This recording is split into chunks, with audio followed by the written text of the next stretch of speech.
Hi everyone, welcome back to my channel. Today's model is a really special model for me. I've been waiting for this model for all of last year and it's finally here. It's the Air India 747-200 in the classic Air India livery. I pre-ordered this model back in June last year and up until now it was lying in Singapore, but it's finally here, so let's begin. I got this model for 160 Singapore dollars, which is approximately 9,000 Indian rupees. The Jumbos were the flagship aircraft of Air India and formed the backbone of the airline, so goes without saying this is the holy grail aircraft of Indian aviation, which makes it an absolute must-have for all Indian collectors. Air India had the tradition of naming all their aircrafts, and this very aircraft is named after an Indian emperor Vikram Aditya. Now, without wasting any more time, let's get the model outside the box. As you can already tell, I'm super excited for you guys to see it. Just something about the old Air India 747 livery which makes me so nostalgic. I absolutely love it. Now, just like every other in-flight 200 747 release, this model just comes with one accessory, which is the display stand. It's a metallic stand with a cushioning on top and has the Air India Boeing 747 1-200 printed on it. If you've seen my Lufthansa 747 unboxing video, unlike that model, this model does not come with a keychain and a card that are normally placed here. Now, as you can see, my gloves are on because I hate fingerprint stains on the aircraft. Let's slowly and gently pull the model outside the box for you guys to have a closer look. Now, I'm sure most of you guys already know this, but these are die-cast models. What that means is these are made of metal, they're not plastic, they're not snap fit, and they're not hollow from the inside. Here's a quick look of the left side of the aircraft before we begin our in-depth review. So let's begin with the nose section of the aircraft. Here we have the black paint at the tip of the nose that I will show you in a minute. Here's Vikramaditya titles, here's the flag of India, and here's the cockpit overhead escape hatch. Here's the black paint under the cockpit window which looks iconic. Here's the upper deck door. Here we have the anti-collision light along with the antenna, and here are the Air India titles in English. Here's the L1 and the L2 passenger door, and here is the Boeing 747B titles. Now here's my absolute favorite part of the model, the polished belly. It looks absolutely stunning. Here's the nose landing gear with a jewel for the nose landing light, the nose gear door with the registration of the aircraft, and the wheel. Once again, just look at the shine and the reflection of the polished underbelly. It looks stunning. Now let's have a look at the midsection of the aircraft. Here we have the landing lights that are printed onto the wing. Here we have the passenger windows and the L3 passenger door. Down below here we have the undercarriage of the aircraft.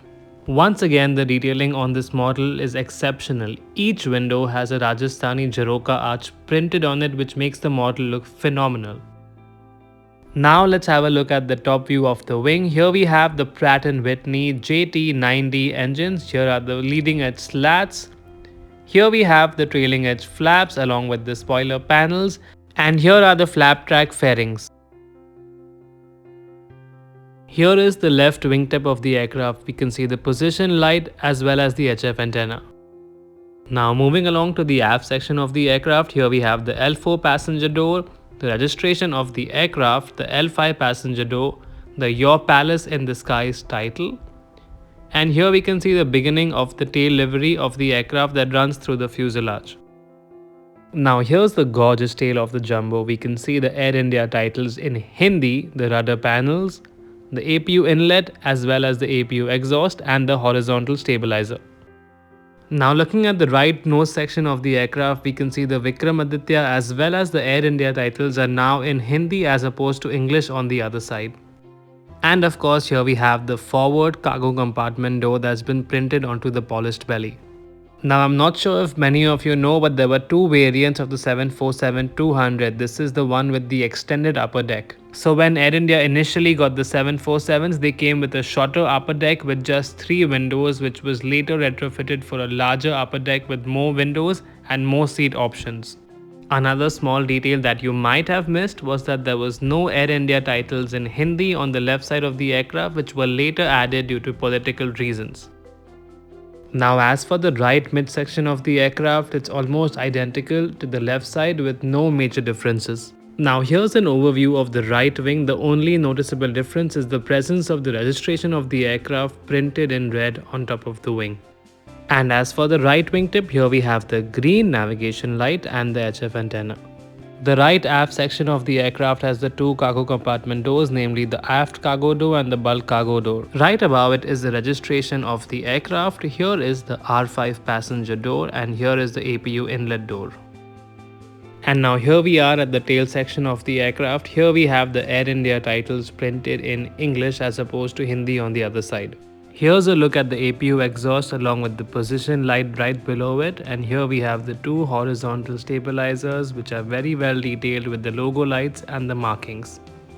Here's an overview shot of the aircraft from behind. And here's an overview shot of the aircraft from the front. The black paint under the cockpit windows and on the nose tip give the aircraft a very distinctive and an iconic look. Since I did not cover the engine close-ups earlier, here is a detailed look at the engines. I love how accurate they are and I love the Centaur logo on it. In spite of the engines being really small in size, they are very well detailed and each fan blade on the engine spins. Now I normally don't cover a detailed review of the underbelly in most of my videos, but this aircraft underbelly has so many details that it cannot be missed out. The nose landing gear of the aircraft spins as well as swivels. Here's the infamous wing joint on the 747 in-flight 200 mold, which I'm not a big fan of. Here we have some markings and some antennas along with a port. Here's the in-flight 200 logo, some more vents and the anti-collision light. Personally, the biggest drawback of this mold is that the landing gear is fixed, which means it cannot be removed. The wheels on the landing gear spin but unfortunately do not tilt, which is how it should have been if the aircraft is in air. Here are the markings for the gear door and here are the gear door panels. Here you can see the registration of the aircraft printed underneath the wing. Here we can see the mount for the aircraft stand. Here are two antennas and here are the two pressurization outflow valves. And now finally here we have the aircraft mounted on its stand looking absolutely gorgeous. In conclusion, this model really lived up to its hype. I was really excited to get it and it's safe to say that this model met my expectations and more. So of course I'll highly recommend this model to any Air India enthusiast or a jumbo enthusiast in general. Be it the polished chrome belly or these tiny jet engines, this aircraft takes you back to a different era of aviation altogether. That being said, it's time to conclude today's video. Let me know in the comments below what you think of this video. Please like it, share and subscribe to my channel and I'll see you guys in my next video. Bye bye. Here are some more interesting videos from my channel. Do check them out.